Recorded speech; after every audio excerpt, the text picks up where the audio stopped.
we back. Yeah, we back when the ugly truth comes out. Will taking the seat and we coming back to the conversation. You know, I just like to keep it like more real, like, you know, and authentic and stuff. But we was talking about DLs. Like, how many DLs have you dealt with? Oh, we was getting like that. I was gonna talk about like, you know, my No. Answer the question. Oh no. Okay, so and Will knows. I feel like recently, I just been like the DL catcher.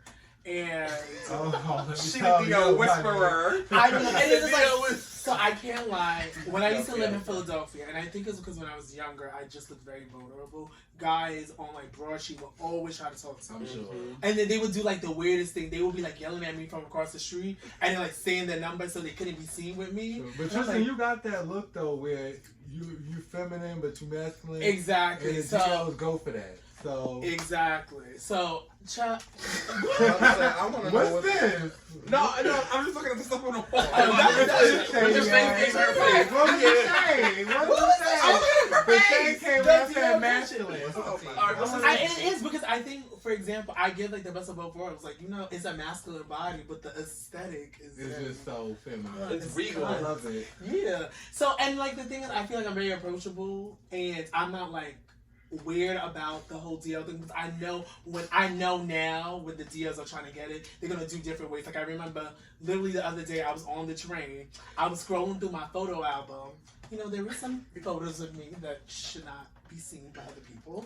And the guy that was standing above me was just like peeking over my phone. And I'm like, ooh, she's a little too interested. Over those photos on purpose. So, no, I wasn't doing it purposely. No, initially I wasn't. She's like, oh, then I was like, let me test. I was like, let me test her because she's a little nosy. So scrolling through, I was like, let me on the the amazing ones, that really showcase the assets, the favorite, yeah. So when I did that, I just held it down and I just looked to see what he did. And he literally was like over his shoulder. So we were doing the same thing for like a good 15 minutes. So this is what I did. I opened up my phone, like the keypad. I put in my number. He took out that phone so quick. Do. We didn't even talk to each other that whole train ride. When I got home, we texted. Yo, it's crazy. I believe it. It's crazy. Things like that really happen. And I'm gonna tell you because I was just like in the hood the other day in Newark, and I was going to the corner store. And where? In Newark. I was in Newark. Oh. I was in yeah, they don't say Newark like we heard. Okay. Yeah. So that was like where? It's like Newark. Yeah. Newark. You just gotta put the hood together. Newark. So I'm out there in the hood, right? Newark. Shut up. So I'm so aggy.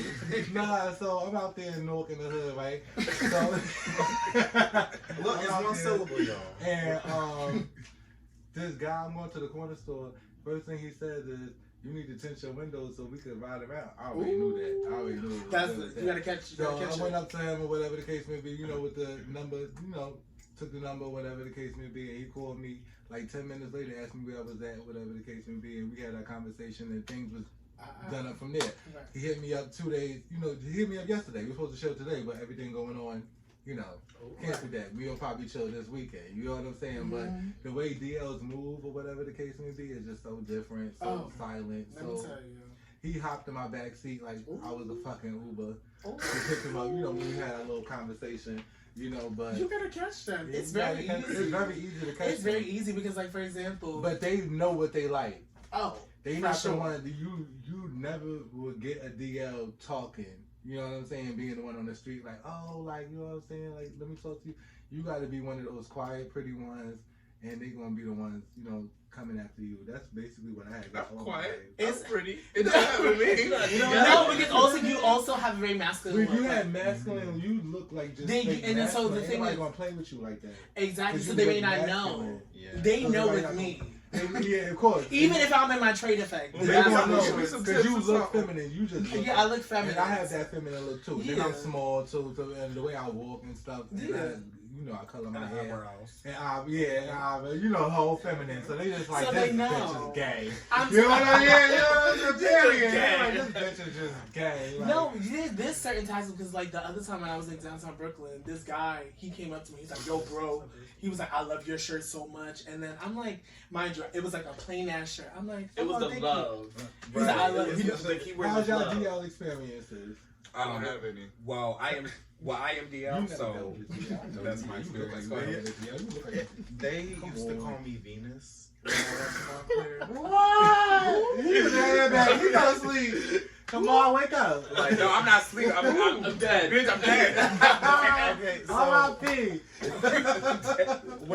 So I'll say it like this. I was in the bookstore one day, and it seems like I agree with what y'all saying about the more feminine you look, because it seems like more feminine you look. Whenever if I had on like a fitted shirt, especially if I ever had on my skinny jeans. Like I was in the bookstore one day with my friends, and I went over to I was doing something, and this real cute young man, I'm like 46 apparently, but he came over here to me, and he was just like, so what you think about this hoodie? You think it would make me look kind of feminine, or? And I was like, I mean, I think right. I was like, I think you would be fine. He was like, well, maybe you should take my number and let me know so I can text you a picture. I was like, okay, sure, fine. And my oblivious. Oh, child, I would have been on it. Oh, okay. So I took his number, right? And like and then I went over to my friends. It was like, bitch, I'm gonna call you Venus because this is like the third time today. We've been out all, and I'm like, what you mean? And he was like, Venus for Venus flytrap because you catching these niggas. So I'm you like, had I'm to your somebody Venus. to call you Venus, because you know you was not like a feminine figure at all.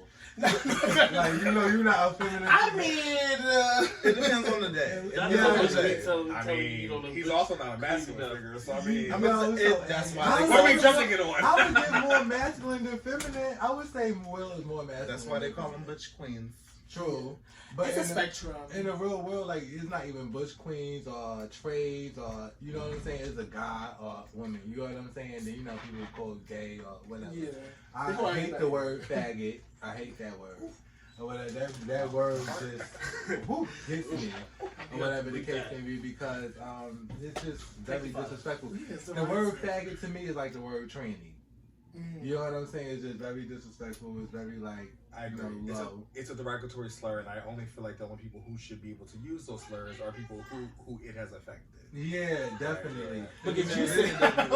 What I wanted to ask, you know how we was talking about feminine and masculine people waking up. Do you know how it would probably be if, say, somebody woke up to you, right, trying to talk to you and get you as like their date, but they don't even know that you're a straight guy. You know that you're gay, but say if you were straight or whatever the case may be, you was one of those straight guys that don't play a game.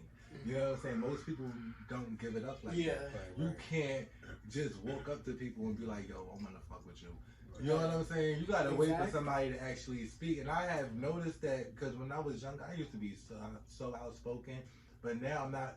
I'm still outspoken like with my opinions and stuff, but when it comes to the things that I do, I'm more like, you know, chill and reserved with it, because like you can't be in the streets like just bringing everybody your attention to yourself. You know, it's funny. So to your point, like me personally, I'm very outgoing in gay spaces, but not as outgoing when I'm in public. So it's funny actually. Yesterday I was with Will, and I was helping him pick out new panties and thongs and stuff. And so Candy. Oh, this for Saturday? Maybe. Okay. So when we were getting on the train, so I have a good eye, right? I always tell people that I'm a bird watcher. Like I can see a nigga from a mile down the street, right? Especially if you're cute, like I see it, right? So as the train was still in motion, pulling up, there was this really cute guy on the train. And before the train was stopped, I said to Will, oh, he's cute as shit. And then Will looked like, who, where? And so he get off the train, right? So he gets off the train, we getting on the train, and I'm like, I fucking him. Like, I'm like staring at him. And so he turns around and looks at me, right? So then Will says, oh, you should like get off the train, go talk to him. But once again, I don't know if you look back because I'm looking at him, or you look back because you trying to fuck, or you look back because like you trying to get my number. You should have found that out. No, because I'm not getting punched in the face. But you never know. You never know what the energy is. First of all, homegirl was a butch queen. Because the second we sat down, all you saw from him walking away from the train was giving Exorcist. He said it was giving Exorcist. Will was so funny, man. He's a butch queen. No, I agree with that. You can't always catch it, because I feel like when I'm outside, I always catch guys staring at me, but I never know what type of staring. Is it like you look the fuck good, or you a fucking faggot? Yeah, you know more what's or less. crazy? Like just earlier, I was outside dancing doing one of my other projects, and somebody just dead stopped and was staring at me. Didn't say a word, just was staring for like whatever duration the video was. And I wanted to say something, and I was like, what's the point of saying something? Because they didn't say anything. They really just stood there and was watching me do whatever I was doing. But they had like a dumb look on their face, like, what the fuck? You never know. But then again, you never know. They probably been amused or inspired or whatever. Because they definitely just, looked and kept walking. And I had like another comment, but I had good comments. So sometimes it's not always like the best to speak up. So I understand what you're saying sometimes. But who knows? If you look at you that hard. That's what I'm saying. Like, yeah, I ain't gay. So Will, yes. So to Will's point, he did look feminine, but nowadays all men look feminine, right? Straight men are dressing straight. So I always tell people, if you go to Jimmy Jazz, and it kills me. I love Jimmy. These jeans that the guys been wearing for like the past year, they have rhinestones going up the side of them. And I'm like, I'm gay as shit, and the straight men wearing fanny pack. Yeah, the straight men wearing fanny pack, nail polish and stuff, nail polish, and putting designs like A$AP. Yeah, the rappers got the nail polish. I'm catching everything. I'm catching all the feminine qualities that's going on in the rap world. But I don't like that though, because people don't ridicule them for all these feminine things that they But the moment Lil Nas do something wild now, they go and start going crazy. The world is coming to an end. I'm glad you brought that up, because his song that came out, what was it, Montero? Yeah, cool. I love that song, but the way that people just was coming after him for being himself was just so, and people know that he's gay. Yeah. You know what I'm saying? So like that picture when he had like the cornrows and he came for his stripper vibes. I felt like that was cute. But it was a comedic effect. But the way that some of the other celebrities was giving it to him, I felt like that was just wrong, and it should never have been done. But I love the way that he gives himself, because he's continuing to be himself and with his music and stuff. And I think he pushed it to the extreme, because in my opinion, I really feel like he genuinely is not that feminine, or that, if you want to say, more or less gay, but he is pushing for us to be more accepted by going to that extreme. Because I feel like if he was feminine, it would have been shown. In the beginning, I feel like he could have been suppressed. I think he also suppressed a little bit when he first got on the scene, but I feel like he's really doing it for our community, because you kind of have to push the envelope, because like Frank Ocean coming out wasn't really enough for the music industry. It was just like, okay. That's because he was like, I was in love with the man. Because the way he did it, like he came out straight. Like he came out like he wasn't a part of the gay community, and then he came out of nowhere. With some news, when his songs and stuff wasn't really going on. Yeah. So I feel like that was just something that he wanted to do for the media. You feel me? Lil Nas X, I feel like that's something he did for himself.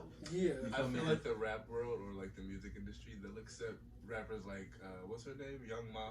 Oh, I'm glad that they're ready for that. I didn't even want to talk about it, because the black world always accepts a dyke over a feminine book. I'm glad y'all brought that up, because with my music, that ass right here on SoundCloud behind. It's like, I feel like I got like the fan base from the gay community, and I got some, fan base from like some of the straight people, but I feel like I could go so much harder if I had people like really riding for me being a gay rapper. I'm not a singer. I didn't even come out like I'm a singer. I'm a rapper. You know what I'm saying? You go on SoundCloud, you hear my songs or whatever, you hear me rapping. And I feel like when I performed in front of DJ Such One, some people were somewhat intimidated by that, because they didn't even know I was rapping. I started rapping when I was in jail. I was incarcerated for some time, but all that's over. But when I was in jail, I started, a craft, and I was really into it. The guys that was in jail was like, yo, you could definitely keep that up, because you don't sound horrible. And then when I did my first, seriously, you don't sound horrible.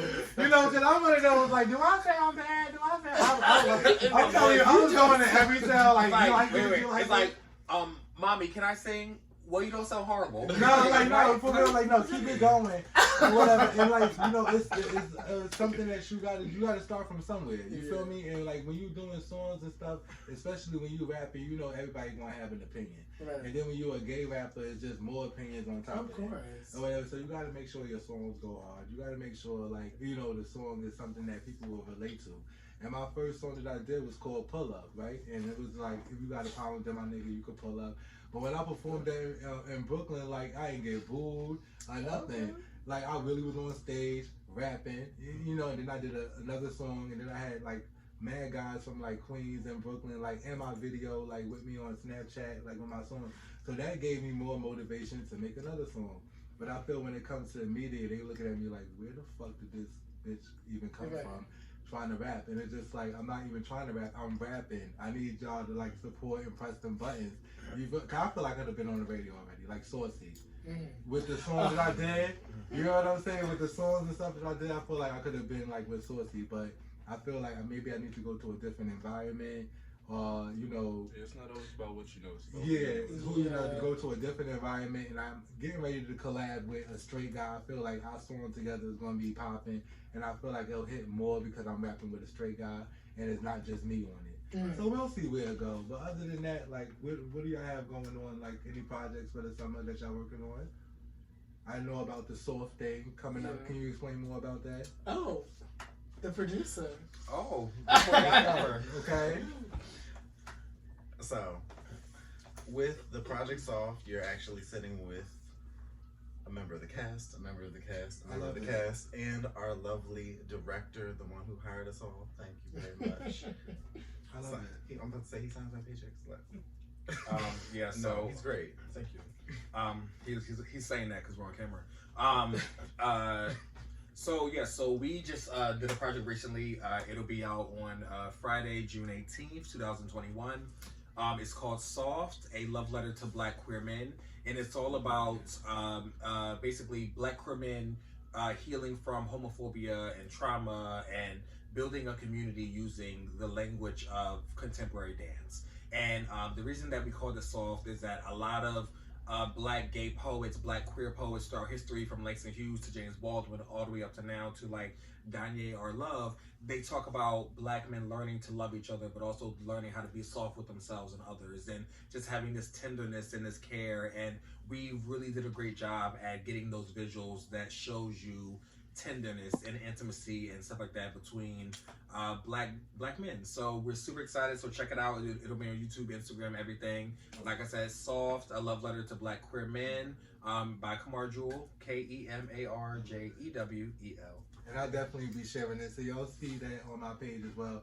And the fact that I love the fact that y'all came over there and it's called Soft, because in like the gay community, most people are so damn mean to each other, and it's like it don't have to be like that. Like, you know what I'm saying? Y'all know what I'm talking about. Like 9 times out of 10, like if we don't know each other, it's very like, bitch, please. You know what I'm saying? But it's good to be, you know, soft and relatable to other people's situations and things, because at the end of the day, we all went through the same thing at some point.